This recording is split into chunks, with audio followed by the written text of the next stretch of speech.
On this slide, we'll delve into the Content Security Policy, CSP cheat sheet.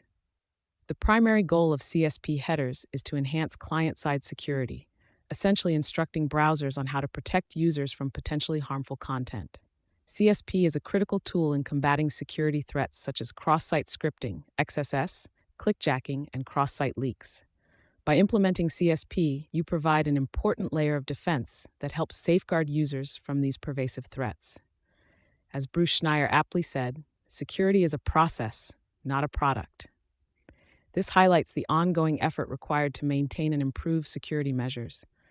CSP serves as an integral component in this continuous process, ensuring browsers are better equipped to defend against a broad range of vulnerabilities. As threats in the digital landscape continue to evolve, it's crucial to understand the context and urgency of implementing robust security measures. The rising danger we're currently facing includes increasingly complex and frequent cross-site scripting, XSS attacks, where malicious scripts are injected into trusted websites. Additionally, clickjacking exploits unsuspecting users by tricking them into clicking on seemingly benign elements that actually execute harmful actions. Another significant threat is cross-site leaks, where attackers can covertly extract and leak sensitive data. Given the sophistication and pervasiveness of these attacks, relying on a single layer of defense is no longer sufficient. A strategy of defense in depth, which involves multiple layers of security controls to protect assets, is essential. This multi-layered approach is designed to mitigate a wide range of threats, ensuring a more robust and resilient defense posture. Understanding the context of these rising threats underscores the critical need for implementing a content security policy, CSP, which plays a pivotal role in protecting against these types of attacks. CSP, or Content Security Policy, offers robust defense mechanisms against cross-site scripting, XSS attacks. One effective measure is restricting inline scripts. The purpose here is to prevent the execution of scripts that are embedded directly into HTML content. For example, an attacker might try to inject script document.body inner HTML equals defaced to manipulate the DOM and execute malicious actions. By implementing CSP, such inline script execution is blocked, neutralizing the attack vector and ensuring that this type of threat cannot compromise the security of your application. In essence, enforcing CSP makes it significantly harder for malicious code to run, thereby protecting your users and sensitive data from potential exploitation. To further enhance our security measures, let's discuss restricting remote scripts with CSP. The primary purpose of this policy is to prevent the loading of scripts from unauthorized external sources.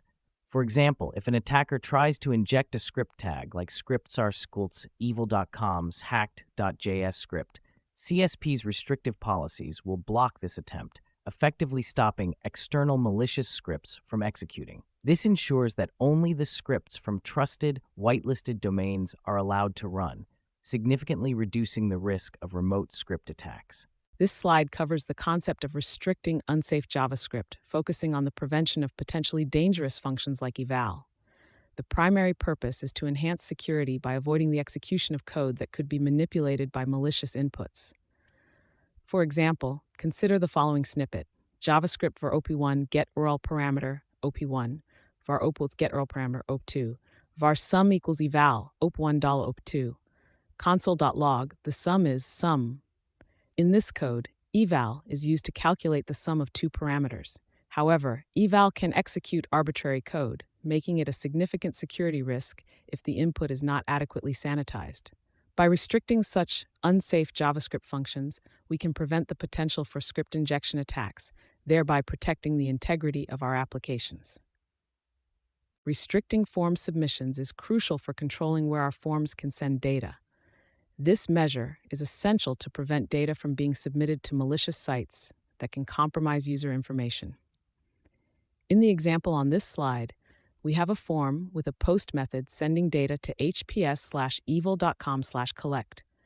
The form appears to be a simple login form that asks for a username and password under the guise of a session expiration warning. This malicious action can capture sensitive user credentials. By implementing restrictions on form submissions, we ensure that data is sent only to trusted and secure endpoints. This reduces the risk of data breaches and protects users from phishing attacks. Implementing such practices is a fundamental aspect of web security, reinforcing our application's integrity and user trust. This slide is about restricting objects in your web applications. The primary purpose is to block the injection of potentially harmful content, such as malicious Flash or Java objects, which are known targets for exploiting legacy executable vulnerabilities. By implementing these restrictions, you significantly enhance the safety of your application, protecting it from older, yet still dangerous types of attacks. This helps to ensure a more robust security posture against threats that target outdated executable formats. To further enhance the security of our web applications, we must also defend against framing attacks. These include clickjacking and browser side channel attacks. Our target here is to ensure that malicious actors cannot exploit our site by embedding it within an iframe on their own malicious domain. To achieve this, we implement the Frame Ancestors Directive within our Content Security Policy, CSP. This directive controls which origins can embed the site within an iframe, significantly reducing the risk of clickjacking. Traditionally, developers might have used the X-Frame options header to prevent these types of attacks. However, Frame Ancestors is the modern, more flexible successor. It allows us to specify multiple, specific trusted sources, providing a greater level of control and compatibility across different scenarios. By prioritizing the use of Frame Ancestors, we can enhance our defenses against these attack vectors and maintain our site's integrity against potential threats. When it comes to implementing a Content Security Policy, CSP, there are multiple ways to deliver this policy. The preferred method is using the Content Security Policy header. This method supports the full feature set of CSP, allowing for comprehensive control over various security aspects of your web application. For example, you might use a header like this: Content Security Policy. Utilizing this header enables you to specify exactly which sources are permitted to load content on your site, thereby enhancing your security against threats such as clickjacking and browser side channel attacks. This modern approach is recommended over older methods, such as the X-Frame options header, due to its robust capabilities. The next method we'll discuss is the Content Security Policy Report Only header.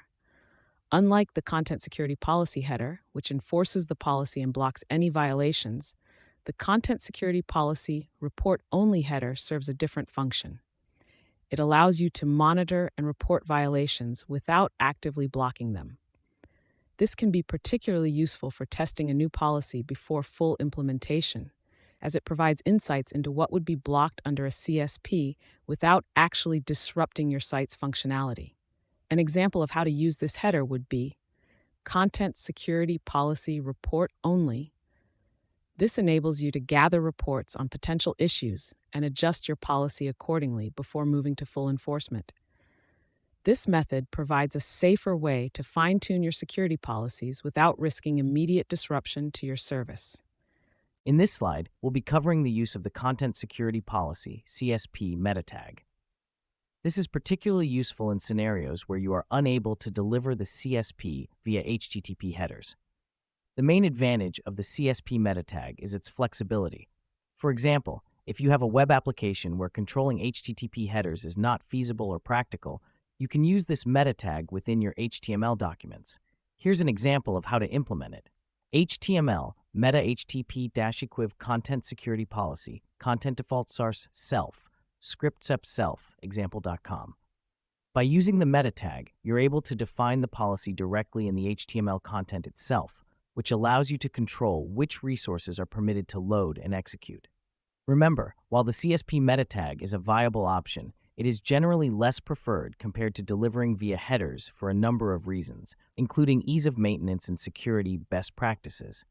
However, it remains a powerful tool for enhancing the security when HTTP headers are not an option. Outdated implementations of content security policy headers, such as X-Content Security Policy and X-WebKit CSP, are not recommended for use due to their limited functionality and numerous bugs. These legacy headers were early attempts at providing content security, but have since been rendered obsolete by more robust and standardized implementations.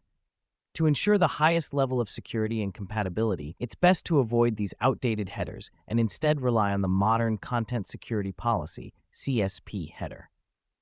This helps prevent potential security vulnerabilities and aligns with current best practices. Now, let's dive into the different types of Content Security Policy (CSP) with a focus on strict CSP. Strict CSP is designed to be both easier to deploy and highly secure, offering robust protection mechanisms for your web applications. One of the primary methods it employs is nonce-based protection. A nonce, short for number used once, is a unique one-time use value that is dynamically generated and applied to your scripts. For example, you might generate a nonce value using a UUID library like this: JavaScript const nonce equals uuid.v4, scripts-rc plus nonce-nonce. This method ensures that only scripts with a specific valid nonce are executed. By doing so, it significantly mitigates the risk of cross-site scripting because attackers won't be able to guess or reuse nonce values. In summary, strict CSP enhances security by enforcing policies using nonces, maintaining a high level of control over what scripts are allowed to run on your pages. Now let's dive into hash-based mechanisms. This option allows you to hash inline scripts to permit specific ones. This method ensures that only the scripts you've explicitly validated through their hashes will execute, providing a high level of security. For instance, you can include the following in your Content Security Policy header: Content Security Policy script src sha256 v2 kmm8 arfq zem 4fq fq sep u9 gqf wayf jfm pug equals. In this example, the hashed value represents the content of the inline script you're allowing. By integrating hash-based mechanisms, you add an additional layer of security, ensuring that only pre-approved scripts run, reducing the risk of malicious code execution.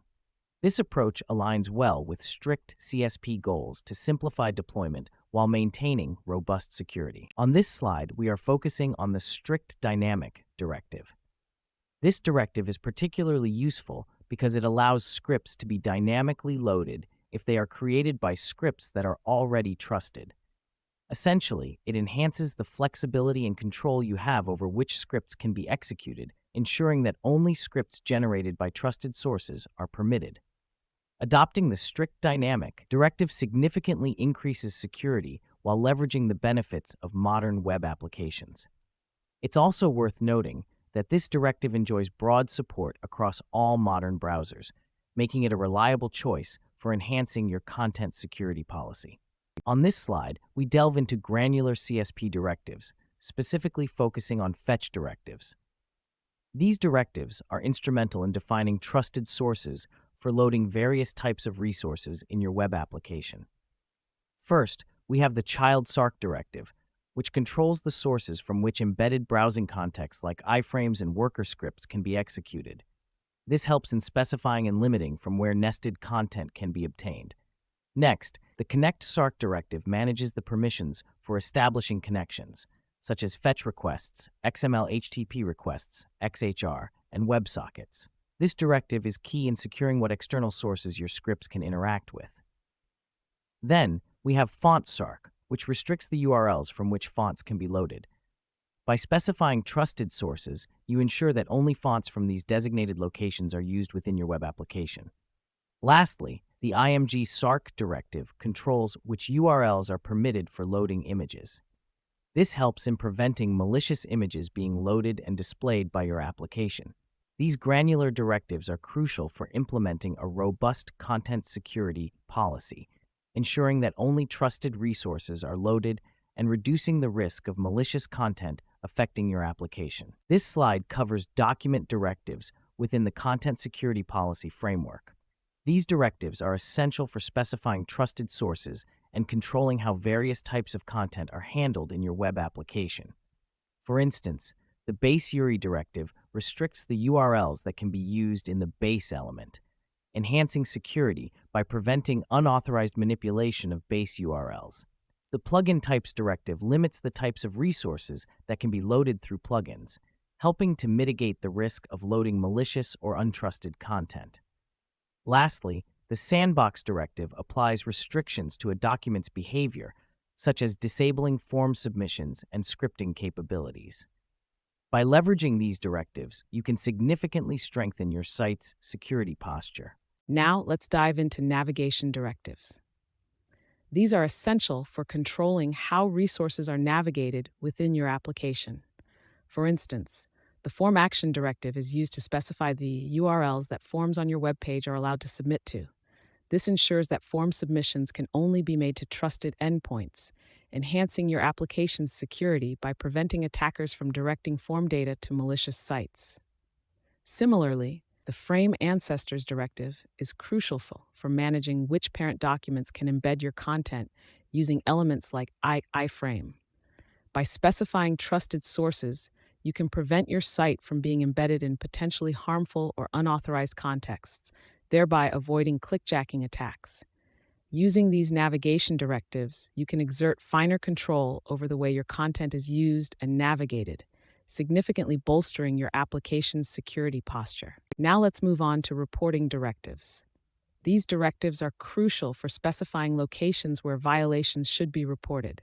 For example, the Report To directive uses a group name defined in a JSON header to handle reporting. This allows you to define a structured reporting endpoint, making it easier to manage and analyze violations. Another important directive is Report URI. While it is deprecated, it remains in use to ensure backward compatibility with older implementations, making it a fallback option for reporting violations. Understanding and utilizing these directives effectively can streamline your security reporting mechanisms and help you quickly address any potential issues. On this slide, we focus on special directive sources within Content Security Policy, CSP. These sources control how specific resources are loaded and executed on your site. First up, we have None. This is the most restrictive directive source. When specified, it means that no URLs will match, effectively blocking the resource. Self is another important directive source. It allows resources to be loaded only from the same origin as the document. This is useful for ensuring that only your own content and scripts are executed. Moving on to Unsafe Inline. This directive allows the execution of inline scripts and styles.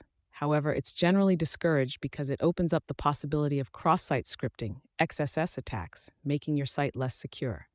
Lastly, Unsafe Eval permits the usage of the eval function in scripts. Like Unsafe Inline, this can also make your site vulnerable to XSS attacks and should be used with caution. Understanding these special directive sources is crucial for effectively managing the security policies of your web applications. Let's delve into a more concrete example of setting up a content security policy, CSP, with a strict approach. The given policy makes use of a nonce, which stands for a number used once. This technique allows you to whitelist specific scripts by generating unique, unpredictable values for each script instance. In the example provided, the key directive is scripts.rc, which uses a nonce for script authorization. This policy line reads script.src, nonce random, strict dynamic, effectively ensuring that only scripts with the matching nonce will be executed, while enabling dynamic script management through strict dynamic. The object.sarc none directive completely disallows the embedding of object elements, bolstering security by preventing potentially harmful object resources from being loaded. Lastly, base URI none restricts the base URL for potentially relative URLs, ensuring that the loaded documents cannot change the base URL. Using nonce-based CSP not only tightens security but also provides flexibility in managing scripts dynamically across your application. On this slide, we're discussing a hash-based example of a content security policy, CSP. This approach specifies that scripts should only be executed if their source matches the given SHA-256 hash. The directive provided is plaintext content security policy, script sarc SHA-56-hashed inline script, strict dynamic, object sarc none, base URI none. Here, the script sarc directive uses a hash to identify allowed inline scripts. The SHA-256 hashed inline script part is where you would input the SHA-256 hash of your inline script content. This hash ensures that only scripts with this exact hash value are executed, which helps to mitigate the risk of cross-site scripting, XSS attacks. The strict dynamic keyword indicates that any scripts dynamically added by a trusted script will also inherit this trust. Additionally, the object.sarc none directive ensures that no plugins can be executed, enhancing security by preventing attackers from embedding malicious content through object elements. Lastly, the base URI none directive restricts the URLs that can be used in the document base element, disallowing the setting of a base URL, which could potentially lead to redirecting attacks.